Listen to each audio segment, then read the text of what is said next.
Bienvenidos a otro programa de crisis y conflicto del siglo XX, aquí por Tele1, y estamos viendo el proceso de descolonización anexo a lo que se ha llamado Guerra Fría, y ahora vamos a hablar de Filipinas e Indonesia como casos puntuales. Claro.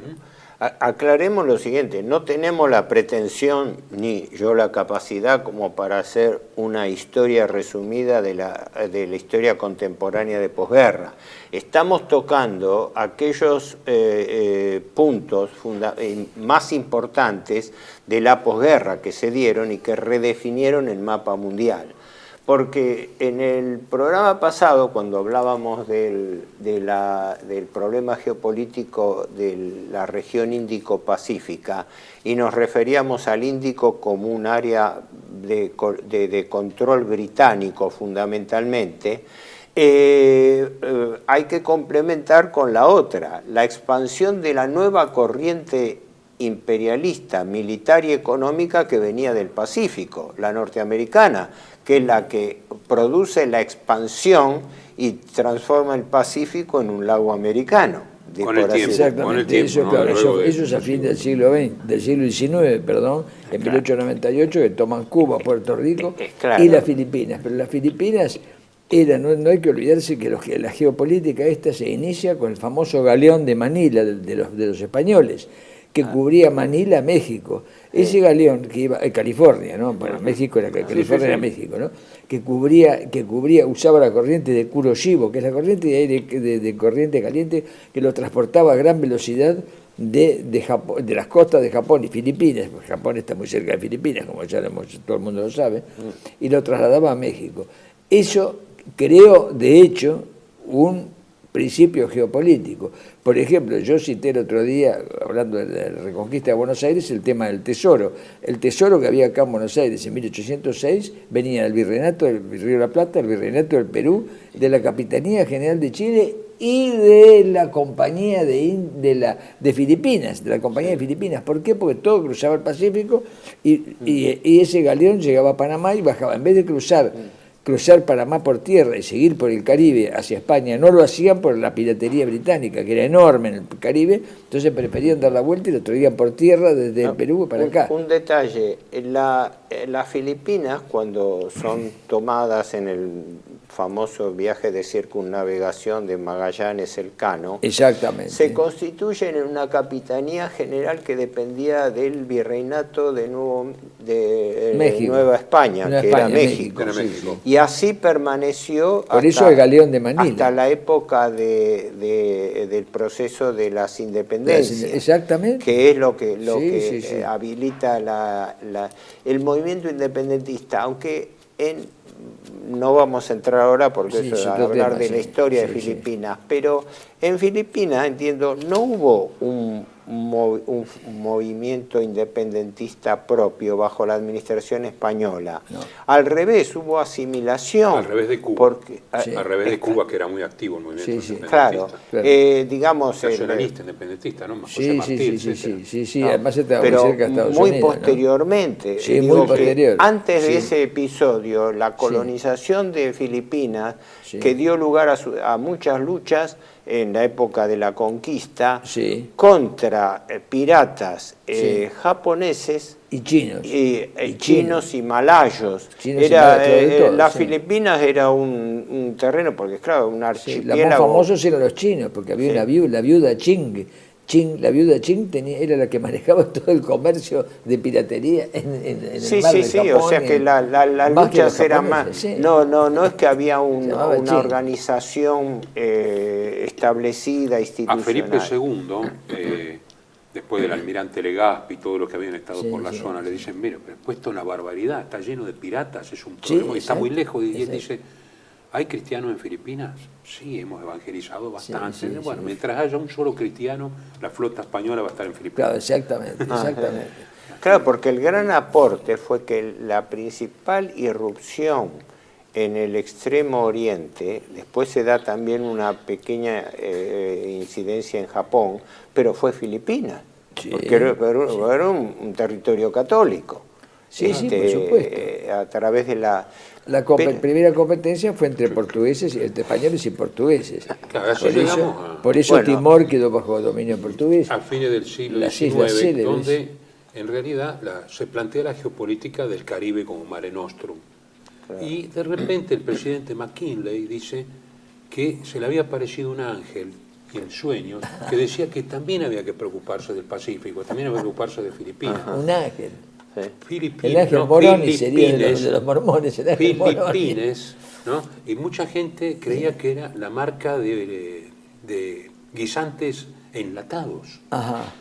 ¿No? Entonces, y otros no sabían ni ubicaron el mapa, la inmensa mayoría, y el almirante Mahan dice, yo los ubico muy bien. Claro. Fue Mahan en realidad que se da cuenta de la importancia de abrir ese mercado que va a colisionar ya entonces... ¿Qué es el mercado de Oriente, Horacio? El mercado de Oriente que va a colisionar con Japón, porque Japón ve avanzar un enemigo serio. Pues, claro. Y bueno, pero cuando los alemanes vos fijate, estando los españoles, al margen de la piratería, que era iniciativa propia, eran las pymes eran las pymes del momento, ni Japón ni China como poderes reales lo que buscaban era un acuerdo con España. Con España y con Portugal lo estuvieron, prueba está que nunca hubo conflictos, ni por Timor, ni por las Molucas, ni por las Célebes, que estaban españoles y portugueses, no hubo. Vos fijate que también, inclusive, la isla de Guam y Guadalcanal, todos esos nombres, Guadalcanal, lo dice el nombre, es español, Guadal viene del árabe, que quiere decir pantano, y canal del pantano, es un lugar barroso. Es donde todavía se habla castellano como una lengua rara, como si quien habla latín acá, ¿no? Y eso es así. Y Filipinas era el epicentro de esto, con todas las archipiélagos que después fueron Indonesia también, ¿no? Las Célebes y las Molucas. La famosa especiería venía de las Islas Molucas. Ese era el valor de ellos, las especies. Exactamente, en ese momento, cuando se inicia esto, tanto para Portugal como para España, ¿no? Lean a Camões, lean las Luisíadas, que canta todo esto, ¿no? Pero para centrarnos en lo que lleva a la posguerra, que falta transitar, hubo un hito. Primero, cuando fueron estallando los sucesivos procesos de independencia indoamericana, también, como quien dice, en Filipinas se alertó sobre eso, pero no hubo que se sepa un movimiento organizado. Después empezó a gestarse y tuvo, ahí desde donde interviene Estados Unidos, lo mismo que hizo en Cuba, tratar de apoyar el movimiento independentista filipino con idea de ellos entrar a desempeñar un rol ahí. Lo mismo que hicieron en Cuba, que empezaron a sostener la guerrilla, la lucha por la independencia que se encaró en Cuba, ¿verdad? Sí. Ahora, eso da lugar a la famosa guerra de 1898, donde Estados Unidos, con el falso pretexto del hundimiento del Maine, declara la guerra y declara la guerra por un incidente en Cuba, pero de paso toma las Filipinas, lo cual demuestra que era parte del plan. Era y Puerto Rico. Casus belli, era un casus belli armado, a través de, Estados Unidos tiene la experiencia, en todas las guerras que ha intervenido Estados Unidos en el mundo, siempre ha utilizado un argumento de falsa bandera. Lo que hoy se llama falsa bandera. Falsa bandera o autoatentado o imputación falsa. Lo del Maine es un caso muy claro, ¿no? El Maine, sí, con lo que yo siempre me sorprendió cuando yo empecé hace mucho tiempo a leer algo sobre la guerra de Cuba, me preguntaba, ¿y por qué Estados Unidos tomó también Filipinas? Si el incidente era Puerto Rico. Porque hubo una anunciación al presidente McKinley. Dijo, acá también se le apareció el ángel Moroni. Tenemos que quitar de este imperio retrógrado, porque la idea, y no era solo negocio, había una convicción de que por ser protestantes industriosos eran superiores a la decadencia. Era una especie de continuidad británica contra España. Eso está manifiesto en la inteligencia. Puede ser que se le haya parecido Joseph Smith. No, pero en la Vestido de estructura de ángel. poder norteamericano, en un ala, y vos lo estás diciendo con el presidente McKinley, se había incorporado la idea de la continuidad de la lucha y destrucción del imperio católico español, que no había completado el imperio británico, Sí. y al cual el mazazo final se lo iba a dar Estados Unidos, como efectivamente se lo Así dio. fue. Bueno, y había los Liquidó ingleses. para que España no tuviese ya más lugar, ni islas del Pacífico, Algunos nada. No ingleses. solamente eso, sino que prohibió, la sacó de la ecúmene, le prohibió el idioma. El español quedó prohibido, quedó los viejos que sabían hablar Algunos español. ingleses que veían un poco más y veían la incipiente decadencia del imperio británico por tener los problemas en Sudáfrica, Sí, etc. sí. Como Rudyard Kipling, justamente, Sí. les dicen, tomad la pesada carga del hombre blanco, le dicen a los A norteamericanos. norteamericanos, sí. Tomen la exactamente. pesada carga del hombre blanco, Exactamente. las guerras, desde las luchas, Exactamente. por las luchas por la paz, por el hombre Sí, blanco. la sí, pesada carga. sí. O sea que eran ungidos, además, dentro de esa ecúmene anglosajona, como la nueva potencia emergente. Sí, Pero- pero hay esas relaciones entre Estados Unidos y entre Gran Bretaña y Estados Unidos intentan empezar casi inmediatamente después de la independencia. Yo conté el otro día un episodio muy curioso que es en el plan de conquista de toda Hispanoamérica, repito, toda Hispanoamérica por parte de Inglaterra, le ofrecieron a Estados Unidos que les proporcionara entre 10.000 y 30.000 hombres, la cantidad que pudieran, evidentemente, ¿no es cierto? Y eso iba a ser compensado con oro, con dólares oro, ¿no es cierto? Y la cesión de México, porque querían toda América, y entonces dijeron, bueno, ya que ustedes tienen los Estados Unidos, bueno, les ofrecemos más, con la participación, pero ustedes tienen que participar en la conquista de toda América con nosotros. Y es una forma de pasar el legado, ¿no es cierto? Sí. Ahora, volviendo a Filipinas específicamente, fíjense la paradoja de que los Estados Unidos liberan, entre comillas, Filipinas por la guerra de 1898. Sí. Pero inmediatamente estalla la guerra de los independentistas filipinos contra Estados Unidos. Así es, la guerra filipino-estadounidense Sí, que dura sí, entre 1898 y 1901. Sí. Así que los liberadores no iban a liberar Filipinas, iban a apropiárselo como colonia, Al mejor como se estilo, lo tomaron. exactamente, al mejor estilo imperialista, no imperial, no Claro. imperial. La diferencia de Sí, sí. imperialismo e imperial es como Sí, Cristo sí, sí. anticristo. Como dato, era Extracción tan y bravo dominio. los filipinos contra norteamericanos con esa suerte de Cris Sí, que te decapitaban y todo, que ellos tuvieron que inventar la pistola 45, porque con el ¿sí? impacto también volteaba. Sí. Como dato. Ah, ¿sí? Sí. Pero esa guerra fue terrible, se estima Sí, que sí, hubo sí. 1 millón de muertos Sí, por fue la que la terrible. represión norteamericana. O sea los llamémosle, los libertadores, el primer hecho que se encontraron fue La luchar resistencia, contra claro, los que liberados. España no la tuvo. España tuvo con otras cosas muy insignificantes que se arreglaban enseguida, pero insisto, es por la ecúmene, que la gente no le lleva la punta a esto, pero es importante. Había una comunión espiritual, ¿no es cierto?, que eso no se pudo, ni siquiera Estados Unidos la pudo romper. Ya ven que la religión católica sigue predominando en Filipinas, a pesar de las sectas, a pesar de todo, y a pesar de la enorme destrucción que supuso. Los festejos de Pascua, ¿no? Los festejos de Son- Pascua, en exactamente, Filipinas exactamente. Son casi Exactamente. como los de Aragón. O de, Y la tradición española, que todos sabemos por la zarzuela del mantón de Manila, ¿no es cierto? El mantón de Manila porque venía de China, porque el comercio chino se centraba en Manila y el galeón era español la lo llevaba puerta a de México. entrada española en el Extremo Oriente. Exactamente, que pero fue lo que negociaba se- con China y con Japón. Sí, pero sí. China era más grande, claro. Ahora, yo señalo esto que- porque se produce la primera paradoja, que los Estados Unidos ocupan Filipinas y lo utilizan. Yo no encontré bien el estatuto propiamente que los norteamericanos asignaron a Filipinas, porque creo que la denominación no era colonia, sino territorio administrado, era Sí, alguna sí, expresión sí. de...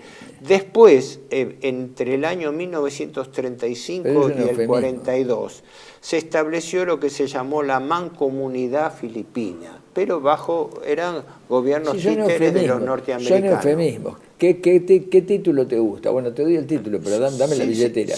Dame la billetera. Porque yo te pongo el título lo que vos principal fue que los norteamericanos desconocieron los presidentes auténticos elegidos por el pueblo filipino. Por eso se hicieron la guerra contra el primer presidente Aguinaldo. Confundir con el sueldo anual complementario. Por supuesto, pero esto se llamaba Laurel, los nombres son muy cómicos, Laurel, Aguinaldo. Después, Laurel en la Segunda Guerra Mundial, claro, pero Aguinaldo fue el primer presidente de Filipinas.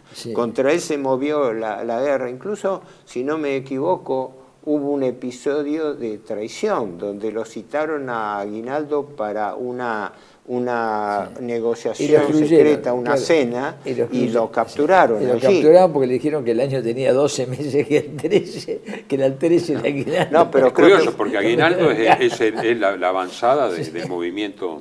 Y fue el primer liberador, presidente. entre comillas. Claro, y después era el primer presidente independiente, pero Roma creo no que paga traidores. Bueno. el episodio fue ese, que fue para torcerlo, fue invitado a una cena que iba a ser para negociar. Y dijeron que el año tenía 12 meses, no 13. En realidad, Filipinas, más que por los productos materias primas, tenían mucha importancia como base para expansión estratégica en toda el área. Pero era algo que el almirante más quería, digamos. Tenía era una de las bases más importantes de Estados Unidos junto con Hawái, que también es analizada en 1898. Exactamente, y fíjate que la gran furia de MacArthur, que fue gobernador de Filipinas, es que lo haya derrotado a Yamashita, y por eso el odio a Yamashita.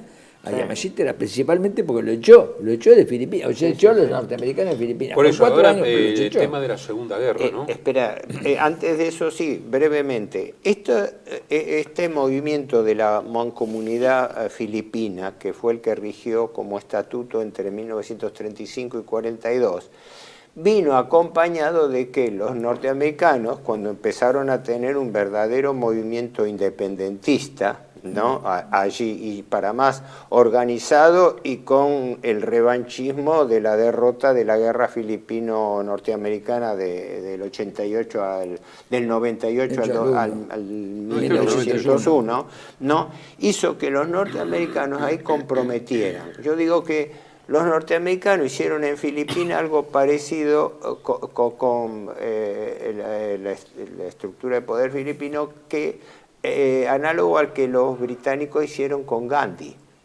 Ustedes ayúdennos a nosotros durante la guerra, que después de la guerra les damos la independencia.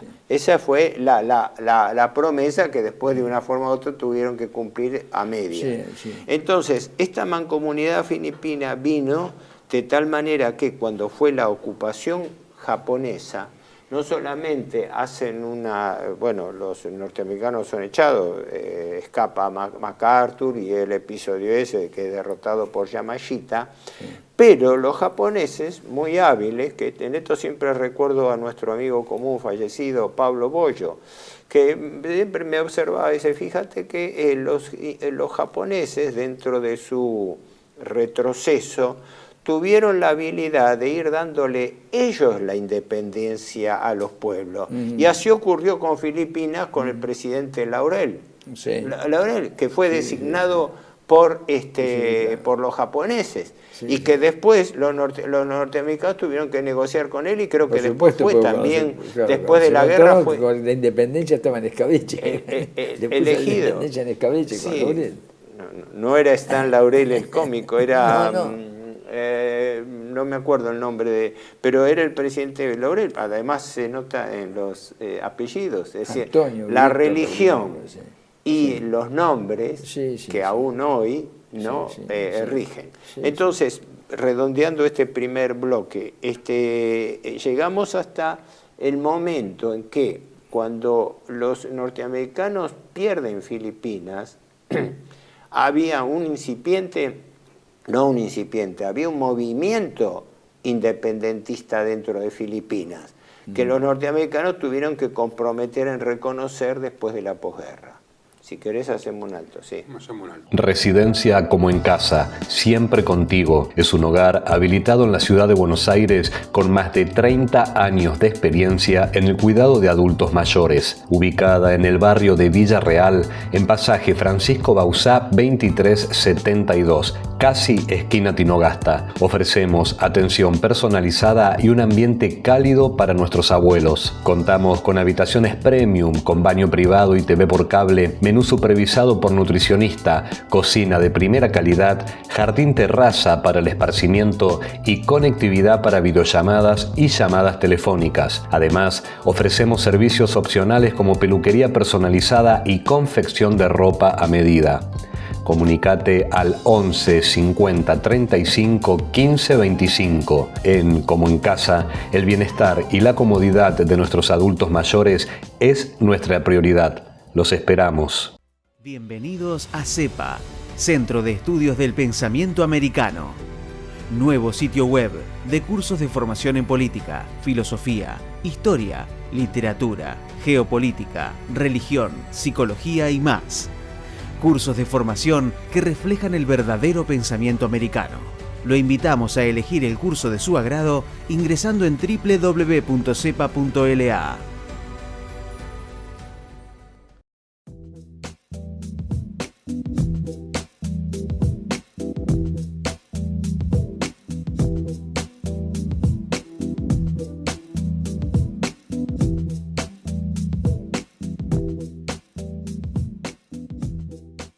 Decir siempre la verdad primero tiene un precio. Dependemos de tu ayuda. TLB1, toda la verdad primero.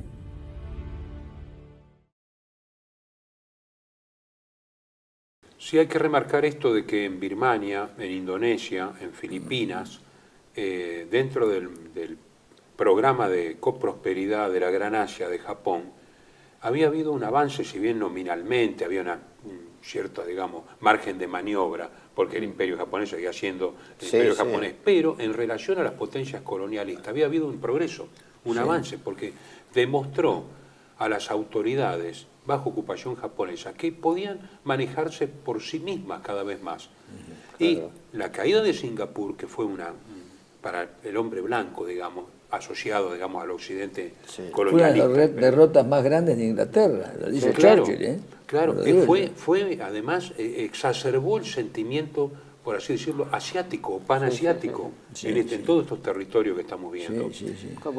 La psicología de la población era de subordinación, no solamente por los déspotas señores locales a lo largo de la historia, sino también de subordinación a los imperios coloniales. El caso típico fue la servidumbre china cediendo puertos, y en Filipinas se daba esa mentalidad de sumisión también. Ahora, era más fácil allí que en Japón. En Japón decían, ¿cómo la civilización le vendían? Nosotros le ocupamos el puerto, les cañoneamos esto, pero nosotros somos la civilización. Y Japón les contestaba, es una manera muy extraña, no entendemos eso como civilización, entendemos otra cosa. No eran hombres, no eran gente. Lo que pasa que no nos olvidemos, que China tampoco. Que el comercio voluntario, entre comillas, entre Estados Unidos y Japón se inició cuando fue en 1851 con la entrada de un acorazado norteamericano en la bahía de Tokio. El Comodoro Perry. El Comodoro Perry, que le pidió cortésmente de que Japón abra su mercado a los productos norteamericanos, ¿no? Y de ahí después que Japón quiere armar una gran flota. Como decía Yamamoto, hay que devolver la visita. Pero me refiero a que fue campo de batalla muy duro, Filipinas cuando regresan los estadounidenses frente a la tropa de Yamashita y todo. Por eso mismo. Pero la rendición de Japón de repente, pues estaba ocupando mucho territorio y estaba combatiendo Japón. Dejó un vacío de poder enorme.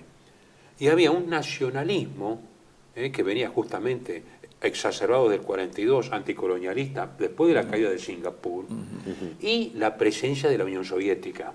Sí. que en el área empezó a manejarlo. Ese nacionalismo Partido filipino Juan, también abarca Indonesia. Empezó Claro, sí, ahora después lo sí, vemos. claro. Tenían dos problemas que después se prolongaron en la posguerra y hasta el día de hoy. Primero, los reductos musulmanes fanáticos. Es Claro. el día de hoy de que hay sectas, para más sectas que quedaron aisladas, que siguen sus propias reglas, Sí. pero son fanáticos musulmanes que han hecho cualquier cantidad de matanzas a pobladores.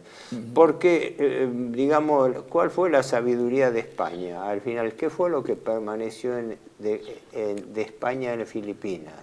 La religión católica Sí. y la lengua. ¿Y la? Lengua, el Sí, idioma, claro, sí, exacto, el sí. idioma, Sí. los apellidos, Exacto, la exacto. ascendencia que tenía, Exacto. que en parte era mesiana. Ahora, yendo a la posguerra, después, bueno, lo hemos visto ya, la batalla de Filipinas fue la batalla decisoria de la guerra, ¿no?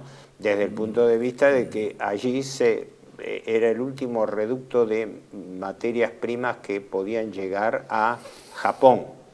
Por eso la controversia que hay entre MacArthur y Truman.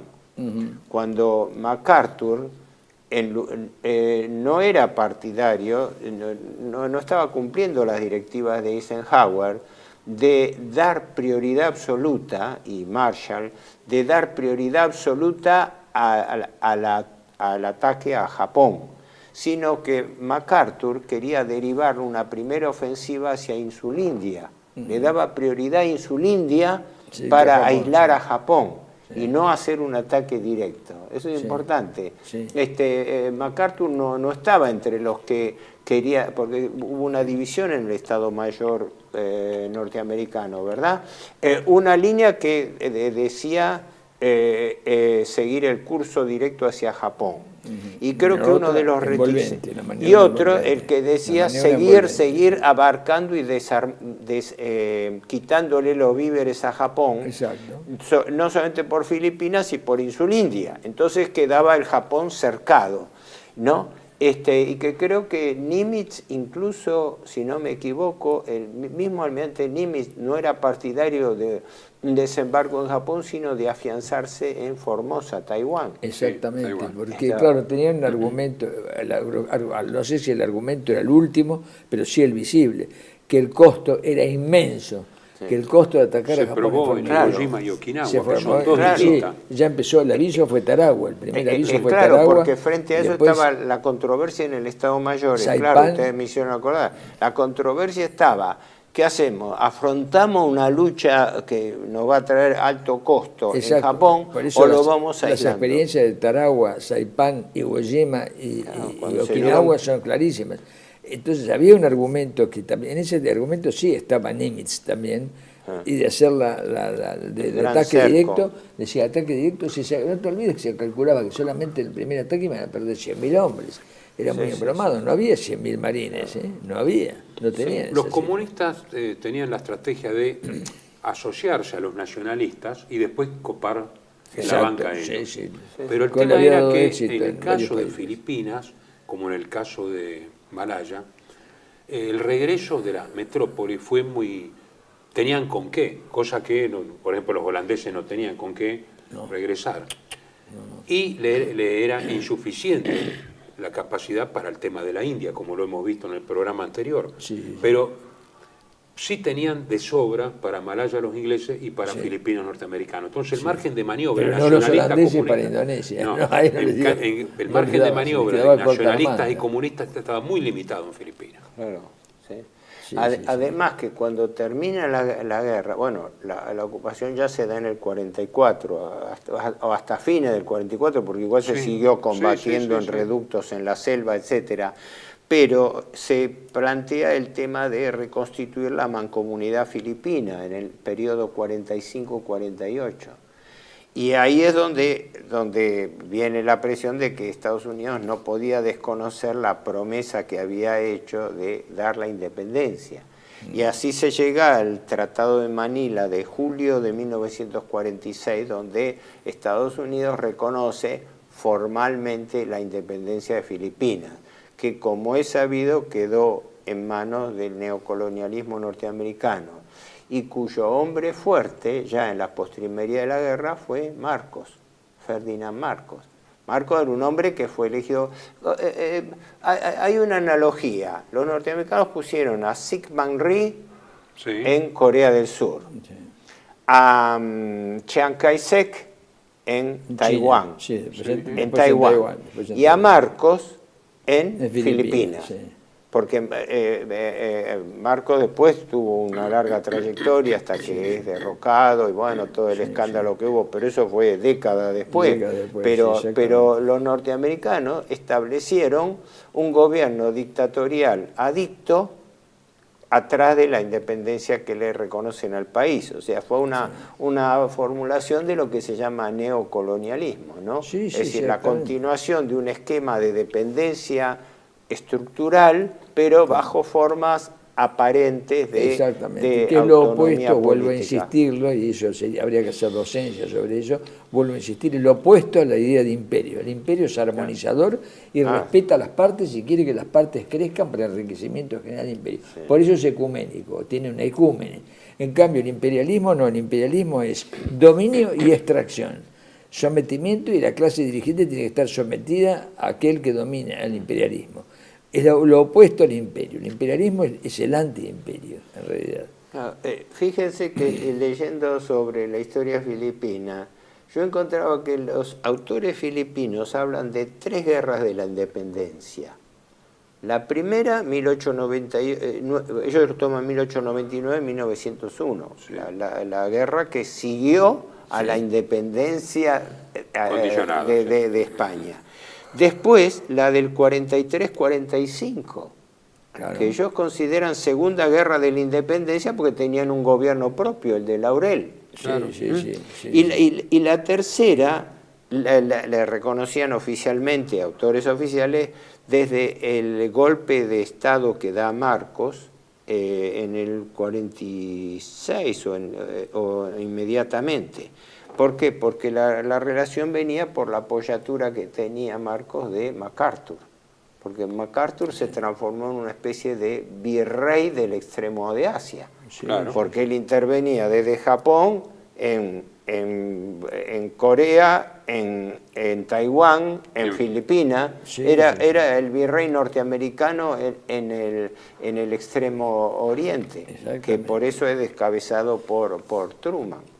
Este proceso interesante, no tanto por, lo de Filipinas tiene importancia en sí mismo, pero desde el punto de vista de lo que estamos analizando acá, que es los principales conflictos que sucedieron en la posguerra mundial, ¿no? Porque esto despertó una cosa muy importante, que despertó todo un proceso de descolonización con lucha en todo el arco Índico-Pacífico. Sí, no hay que olvidarse, hay un detalle que no lo hemos mencionado acá, pero que es fundamental, que es la postura de las Naciones Unidas.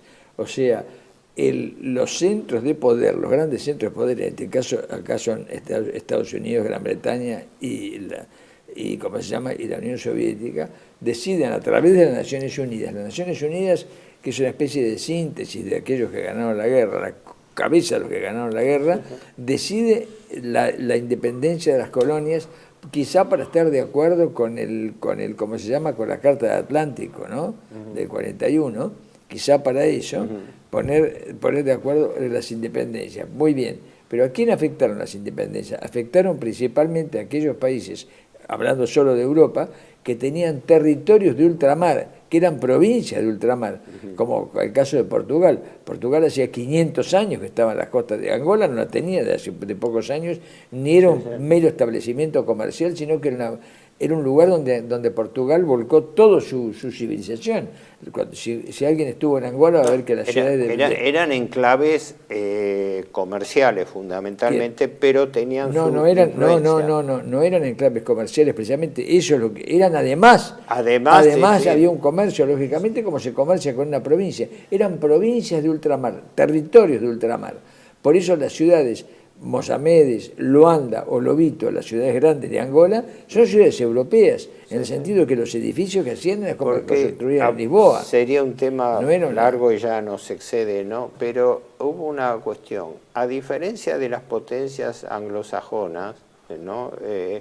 España, desde el comienzo con los reyes católicos, asignó una función de colonización y evangelización a los territorios ocupados. Por supuesto, por eso no era la mentalidad británica de la piratería y de la explotación del lugar. Dominio, extracción y sometimiento. Claro, era con responsabilidad sobre la población ocupada. Acordate lo de Humboldt, por eso la obra de Humboldt está poco conocida. Cuando Humboldt, visitando América en 1790, dice, el virreinato de Nueva España, donde se vive mejor que en España, porque había mejor nivel de vida en el virreinato de Nueva España, es decir, México, ¿no es cierto?, que en España. Sí. ¿Por qué? Porque era una misma nación, era un imperio. Esto es la diferencia entre el imperio y lo extractivo, lo puramente extractivo. Es curioso, porque las metrópolis... En ese sentido también Angola, Guinea, Mozambique, en África, era lo mismo con Portugal. No era una zona de extracción y dominio, sino una provincia más, un territorio más que integraba la grandeza de Portugal. Es distinto. Las colonias, no es lo mismo. Las metrópolis coloniales, del caso de Gran Bretaña, son las que se encargan de todo el aparato extractivo y dejan la parte, que fue importante, la parte de medicina, del progreso y todo, a las iglesias, a las misiones protestantes, algunas católicas, pero sobre todo protestantes, como que eso es un sector aparte del gobierno. Permiten esto y que se preocupen de la gente. España estaba integrado por la naturaleza misma del catolicismo. La ley de India, basta ir a la ley de India, no solo a la ley de India, sino ver el edificio. Si alguien estuvo en Sevilla y vio el archivo de India, es más grande que la Casa Rosada, es impresionante eso. Primero, no hay ingenuidad en este planteo. El motor fundamental de la conquista, la expansión, tuvo una finalidad económica por todo el régimen de ocupación de territorios, tierra, poder, etcétera. Pero en el caso de España es importante destacar que desde el primer momento del descubrimiento estuvo presente el respeto de las bulas papales, empezando por las bulas alejandrinas, que establecían la responsabilidad del imperio sobre la población indígena. Exactamente. Cosa que es extraña a la ocupación anglosajona. No hay que caer Yo me imagino un Bartolomé de las Casas en Londres. ¿Cuánto hubiera durado? Lo hubiera recibido Isabel I de Inglaterra y le hubiera dicho, saquen esta indecencia de acá y cuélguenlo en la Torre de Londres. Por favor, cuélguenlo, llévenlo a la Torre de Londres y cuélguenlo, saquen esta indecencia. Y Carlos V lo recibió, y eso que era un hombre que estaba ligado a intereses económicos, Fray Bartolomé de las Casas. Sin embargo, Carlos V lo recibe. Carlos V recibe a un fraile. Isabel I lo hubiera hecho, jamás lo hubiera hecho. A fuer de ser justos, hay que reconocer muchos excesos en la colonización española, producto de los auditores que le importaba un pepino rey, los corregidores y todo, que hacían lo que querían. Sí, por supuesto, pero hubo excesos. Para terminar con esto de Filipinas. Terminemos con Filipinas. Terminamos con esto, para dejar cómo quedaron las cosas. Ya en el futuro avanzaremos ya sobre lo que pasó después. Pero la independencia de Filipinas se concede en el 46. Marcos hace un golpe de Estado también por esa época y se adueña del poder con el apoyo norteamericano. Y desde entonces las Filipinas entran a ser un país neocolonial bajo el ámbito de influencia de los Estados Unidos. Hay el artículo, creo que el segundo de la Constitución, creo, ¿no? Yo no tengo el texto, pero he leído por allí que el artículo segundo de la Constitución dice que Estados Unidos es la nave de la historia.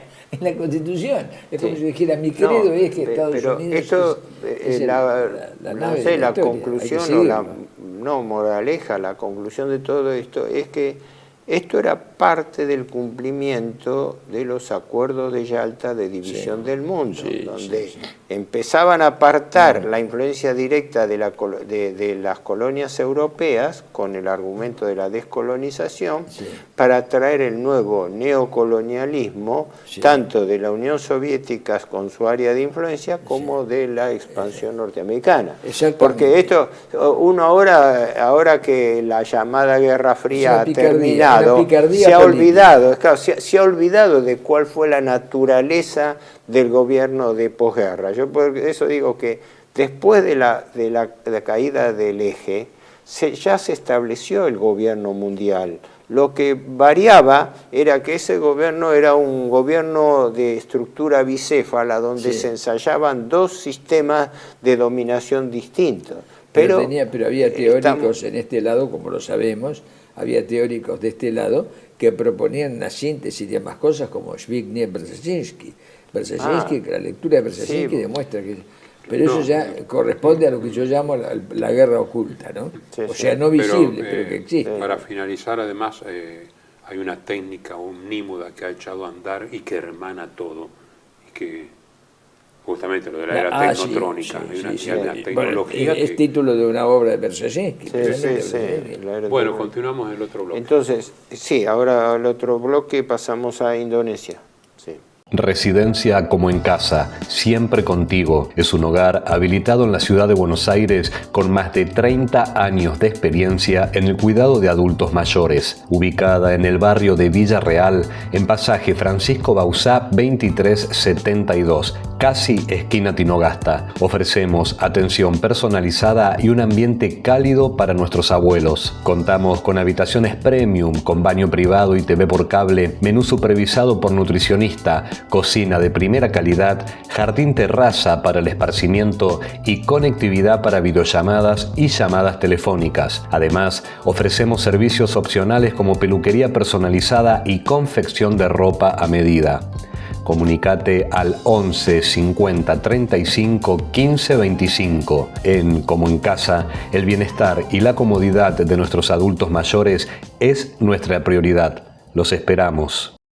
Bienvenidos a CEPA, Centro de Estudios del Pensamiento Americano. Nuevo sitio web de cursos de formación en política, filosofía, historia, literatura, geopolítica, religión, psicología y más. Cursos de formación que reflejan el verdadero pensamiento americano. Lo invitamos a elegir el curso de su agrado ingresando en www.cepa.la.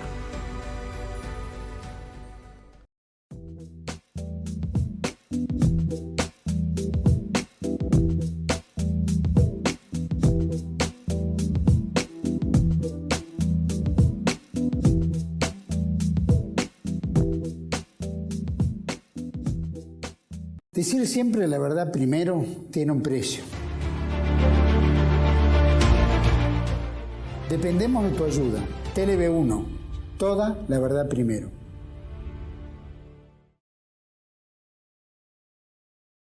Continuamos ahora con Indonesia. Claro, le hemos reservado un bloque porque el tema sería demasiado extenso. ¿A qué pasó con Insulindia? Aclaremos, yo utilizo muchas veces la vieja denominación de Insulindia, que por otra parte creo que tampoco es muy precisa, porque Insulindia llamaban a los archipiélagos orientales de Indonesia, lo que ahora es Indonesia, que estamos hablando de cuánto Insulindia y de Indonesia son sinónimos. Se toman como sinónimos, pero lo que pasa es que Indonesia no ocupa toda Insulindia. Claro, por eso, Insulindia, India, insular. Insular, claro. Claro, pero Neso también es isla. Indonesia, en la palabra griega nesos es isla, Peloponeso, claro, Polinesia, Polinesos, muchas islas, Polinesias. La cuestión es esta, así como en la India tuvo predominio la Compañía Británica de las Indias Orientales, la Insulindia era reducto apoyo de la compañía holandesa de las Indias Orientales. No es en esos, es decir, no, Peloponeso no es. Polinesia sí, muchas islas. Sí. Nesos es islas, no Sí. Neso, la otra expresión no, el Peloponeso no, porque es territoriales son. No.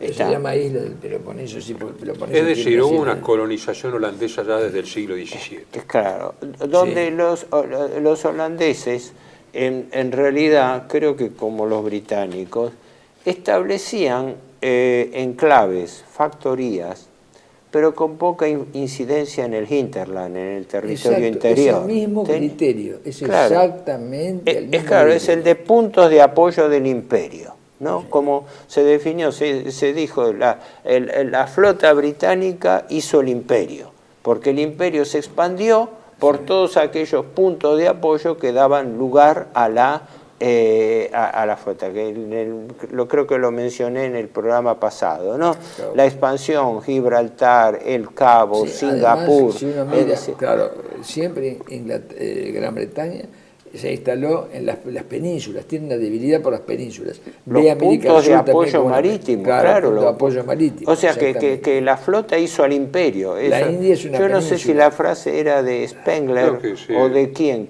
o de uno de la Escuela Geopolítica que... O de Schmidt. Carl Schmitt creo que es el que dice que la flota, dice los ingleses, la flota hizo al imperio. Espumadores de mar de toda la Haya.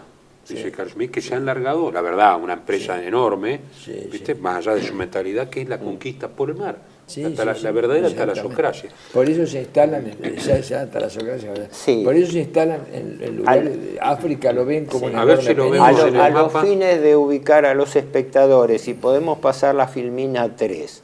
La Filmina 3 es el mapa de la Indonesia actual, donde el archipiélago, que son más de 100 islas y a su vez subdivididas por distintos subarchipiélagos menores, pero tiene 4 islas más grandes que son Sumatra, Java, Borneo y Celebes. En total, 2 millones de kilómetros cuadrados en 3.000 islas con casi 5.000 kilómetros sobre el lomo del Ecuador. Sí. Es como el mar adyacente de Grecia, donde hay islas y una miríada.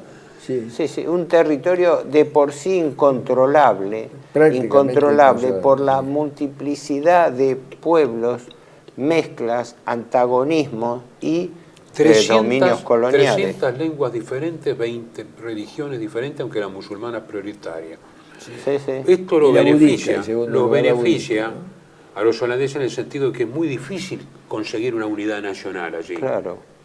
Es mucho más fácil el dominio directo colonial. Y ojo, los ingleses, y me hago cargo de lo que digo, los ingleses son altruistas al lado de lo que fue la colonización holandesa. La holandesa fue muy Por eso cuando, y hay que decirlo, se le impide al padre de la reina Máxima ir a la coronación, porque fue funcionario de la dictadura y nada más lejos que la defensa de la dictadura militar en Argentina, uno dice, pero después de lo que han hecho en Indonesia los holandeses, por favor, no tienen, no tienen ningún derecho.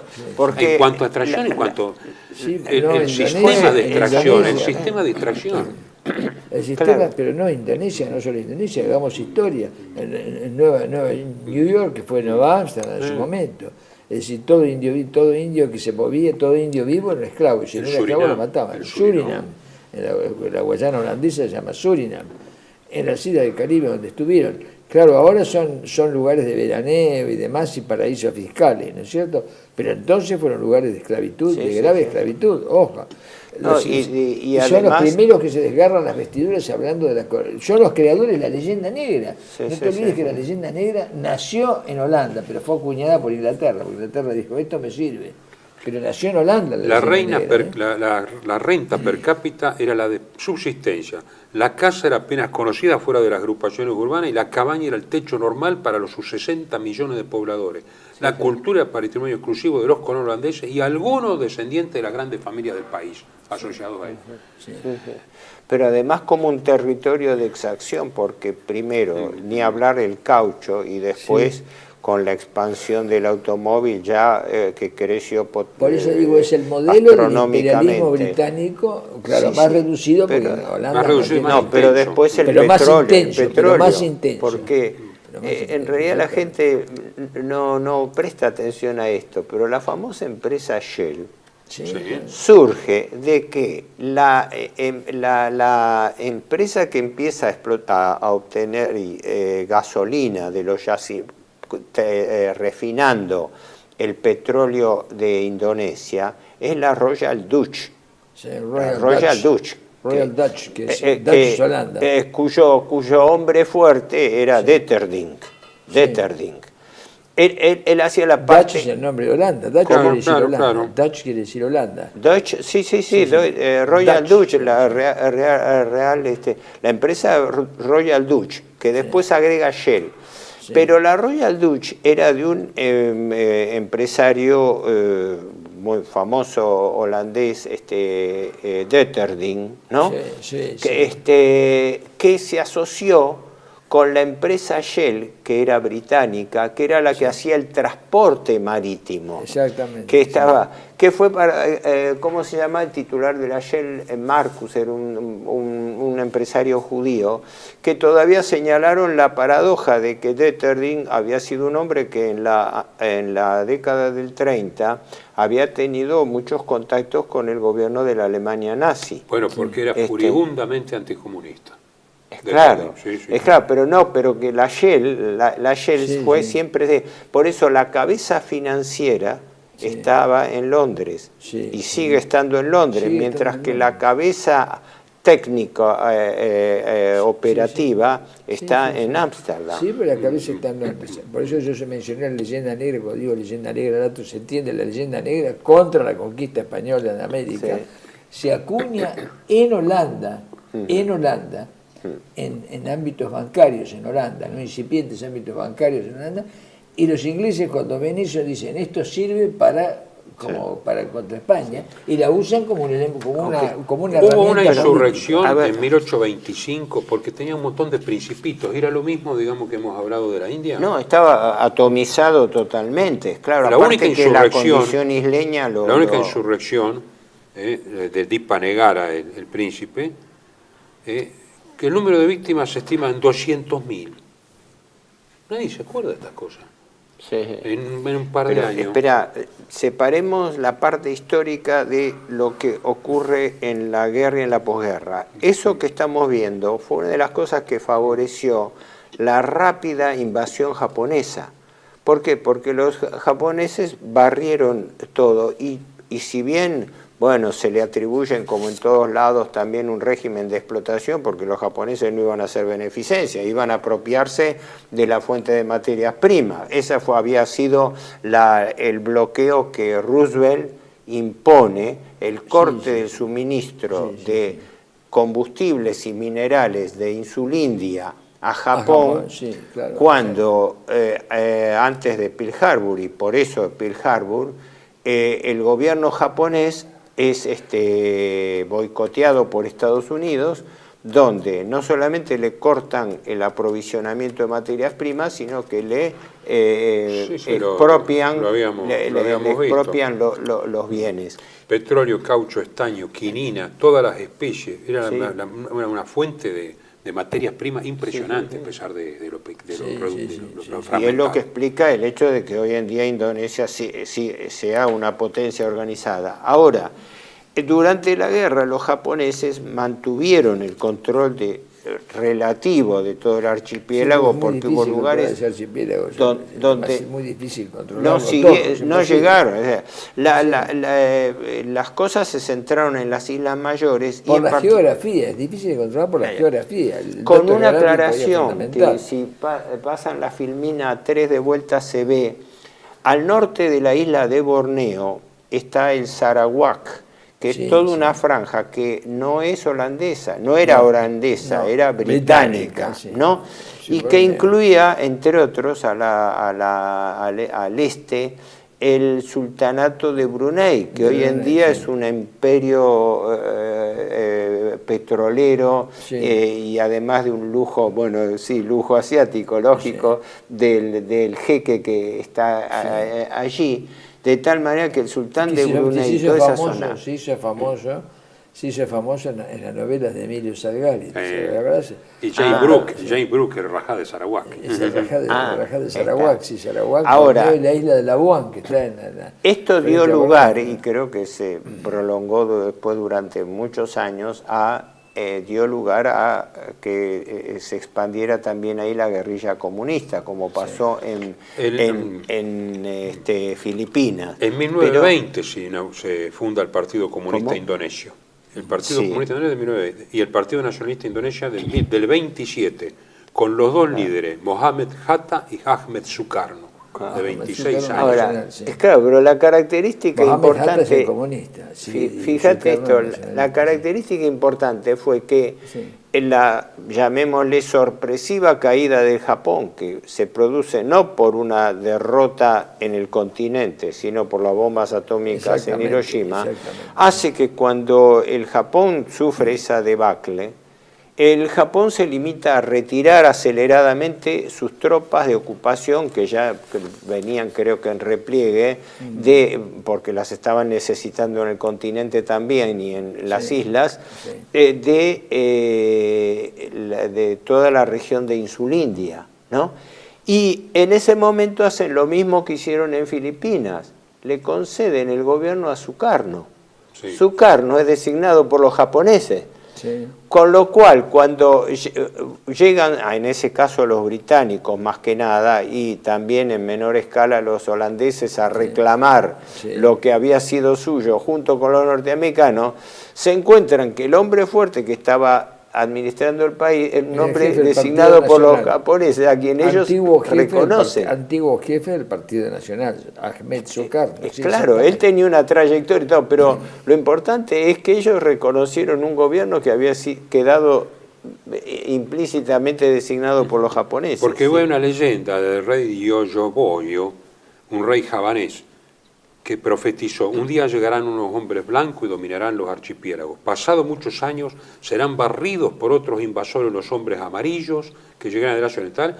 Java quedaría bajo su dominio algún tiempo y luego alcanzaría su total independencia. Mira cómo se cumple una profecía, ¿no? Un mito. Ahora, la cosa yo tampoco hasta que lo leí. No terminó tan pacífica, porque la guerra civil se extendió entre el 45 y el 49. Holanda intentó, sin suficientes esfuerzos y además con la oposición de todo el mundo aliado. ¿No? Y las Naciones Unidas.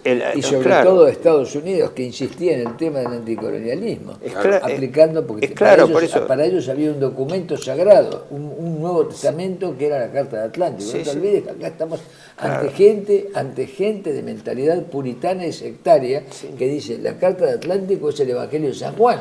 Lo que pasa es que Holanda carecía de fuerzas suficientes. ¿Y en quién confían? Los ingleses, que habían retomado Malaya.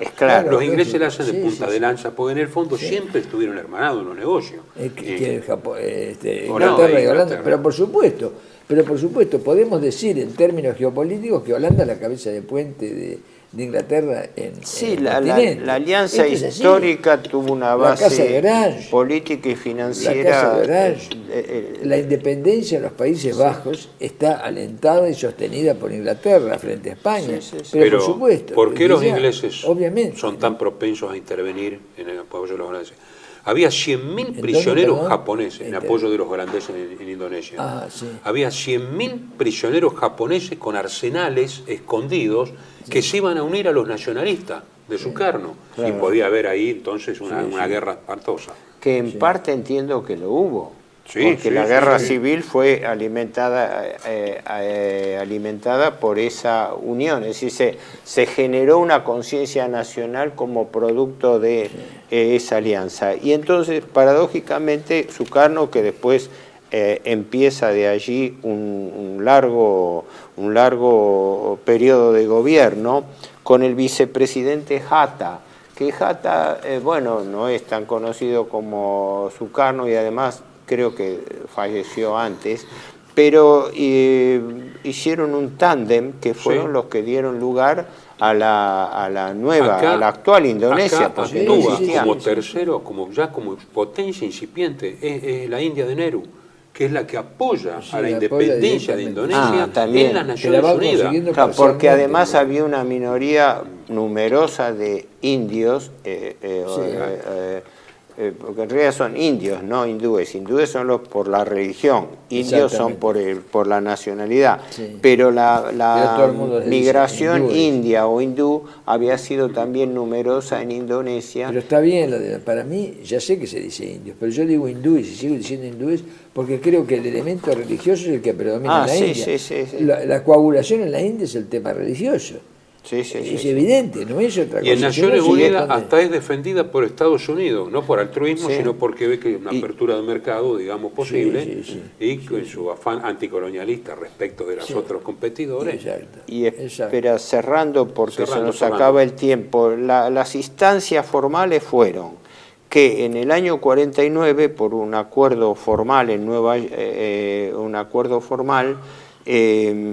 se reconoce, los Países Bajos, Holanda, reconoce la independencia de Indonesia, pero quedaba pendiente en el extremo la situación de Nueva Guinea Occidental. Claro, esa no entró. Que no entró en el acuerdo, pero luego años más tarde, en 1962, por el acuerdo de devolución de Nueva York, Holanda fue obligada también a reconocérselo. Por eso, si fijamos el mapa de la filmina, vemos que la Indonesia actual abarca desde la península de Malaca hasta la continuidad de Guinea. El último aporte es Timor, cuando le exigen a Portugal que entregue Timor. Fíjense, este Sukarno, hablando de lo que decías. La isla de Timor estaba dividida en dos, estaba dividiendo la mitad, ya era Indonesia. Y el pedacito ese, la isla de Timor, la parte portuguesa, recién se la quitaron a fines de los 60, cuando impusieron a Portugal que entregara sus, entre comillas, colonias, que eran su territorio de ultramar. Y lo primero que sacrificó Portugal fue Goa, Daman y Diu en la India y la isla de Timor. Sukarno, que lo que vos decías, ¿no? Mi filosofía se compone de fe religiosa, cuando se hace la independencia, ¿no? Nacionalismo y de análisis histórico marxista, porque yo admiro lo que hay de positivo en todos los grandes hombres, Jesucristo, Marx, Adolf Hitler. Tipo raro, ¿no? Bueno, Sukarno es tipificado, como vos lo habrás también planteado de esa base de ese libro, como una democracia autoritaria, ¿no? A partir de ahí pero una democracia sincretista en cierto sentido, ¿no? Es decir, que unificó. Y es el creador de la Indonesia actual. Sí, es el padre. Vamos a continuar entonces con el próximo programa.